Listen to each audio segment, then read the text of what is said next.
Bismillahirrahmanirrahim. In the name of Allah, most merciful, most compassionate. All praise be to Allah. Peace and blessings be upon the Prophet Muhammad and all the prophets from Adam to him. Peace be upon them all. Let me begin by, again, an interesting story related by Mawlana Rumi. This is the elephant in the darkness. Some Hindus had brought an elephant in a dark house for exhibition, but no one knew about the elephant, and the people of this town never saw such an animal before, but they heard the name of it. So they kept this elephant in a complete utter darkness. People had never seen, as I said, such an animal before. Many people were flocking there, wanted to know how this animal looked like. So since it was in utterly dark, it was impossible for them to see it with the eye. I can only see with the light. So hence everyone was giving her own feeling and description depending on the specific part they were touching. So one of them, for example, touched with his hand its trunk, and he said, "Oh, this creature must be like a water pipe." Another touched its ear, and it appeared to him like a fan. Another one handled its leg and said, "This creature must be like a pillar." Yet another one laid his hand on its back and he said, "Truly, this creature, if it's elephant, was like a throne." Likewise, whenever anyone heard, he understood the part that he had touched. Mawlana says here, look, had there been a candle in their hands, there shouldn't be any difference. They should be able to see clearly what it was. So all the differences will be no longer there. And he says, the eye of the sense perception is only the palm of the hand. The palm has not power to reach the whole of this animal. And continues, the eye of the sea is one thing and the foam another. Leave the foam and look with the eye of the sea. So day and night the movement of foam flakes from the sea. You behold the foam, but not the sea. Marvelous. We are dashing against each other like boats. Our eyes darkened, though we are in the clear water. Mawlana continues, you are foot-bound on the earth like grass. You nod your head at a wind without certainty, but you have no foot that you should make a departure or perchance drag your foot out of this mud. How should you drag your foot away? Your life is from this mud. It is mighty hard for this life of yours to go. When you receive life from God, O dependent one, then you will become independent of the mud and will go. Of course, this has further lines, but I will stop here this quotation and will give you my comments on it. Senses, as we understand from Mawlana's presentation, exposition, senses that we have, we are blessed with our senses. What are our senses? External, internal. So, are not enough to provide accurate, correct information for us. They are important as they make us aware of the things around us, no doubt. Each sense has been created but with a distinct, however, very limited power, and can function only in accordance with its limited power and ability. So with this example of the elephant in the darkness, Mawlana intends to convey to us, first and foremost, the limitation of human senses.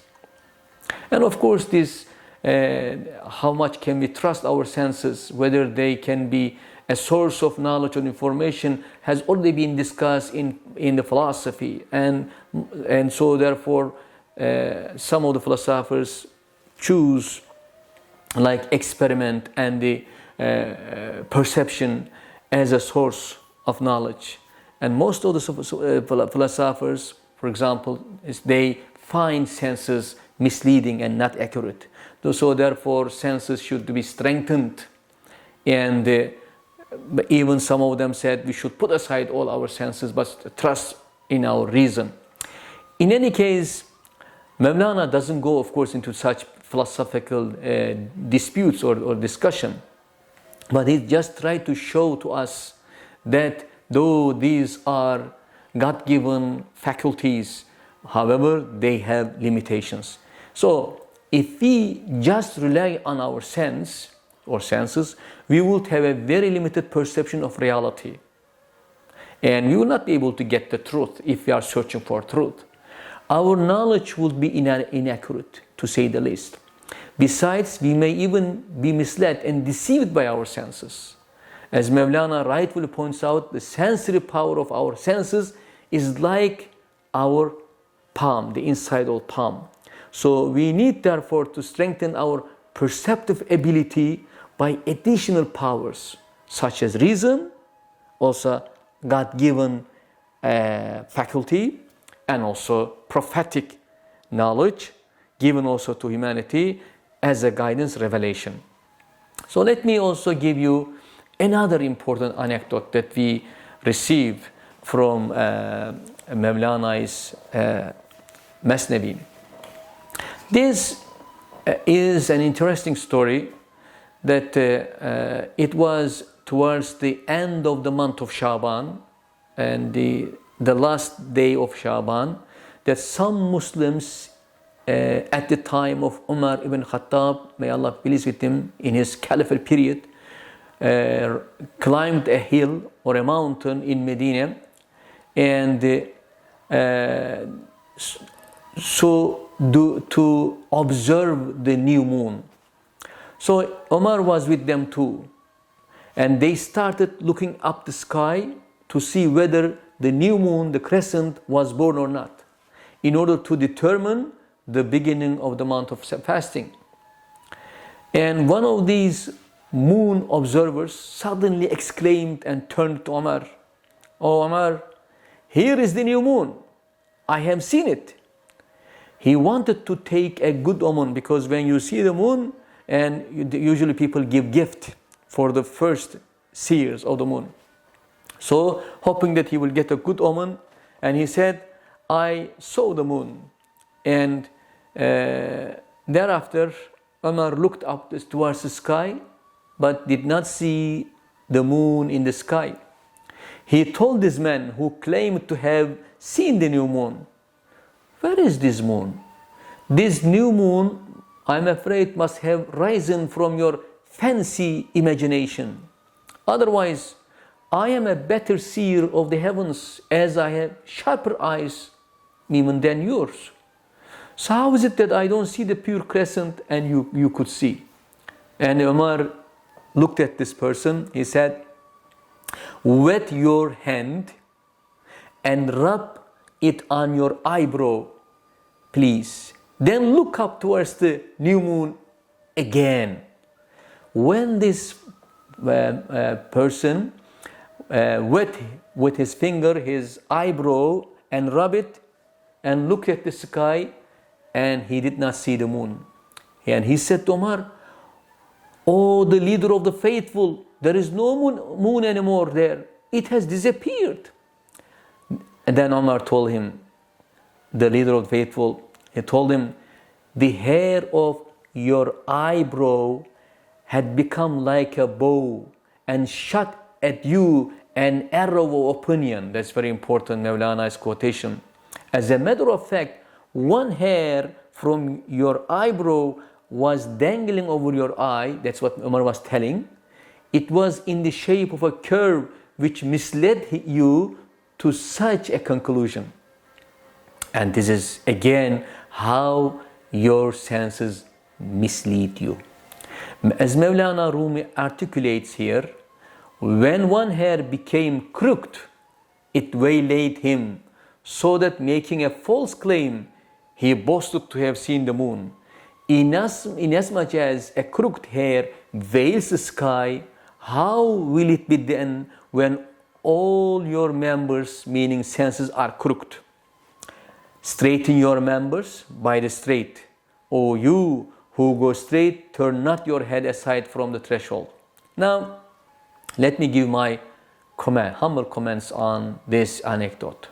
Imagine, Mawlana is saying, just a very small hair blocked the vision of this person and led him to make a false claim. How about if all your senses and sense organs were crooked? What would happen? Not only sense perception, but also our preconceived notions may hinder us from seeing the truth. That's what it means.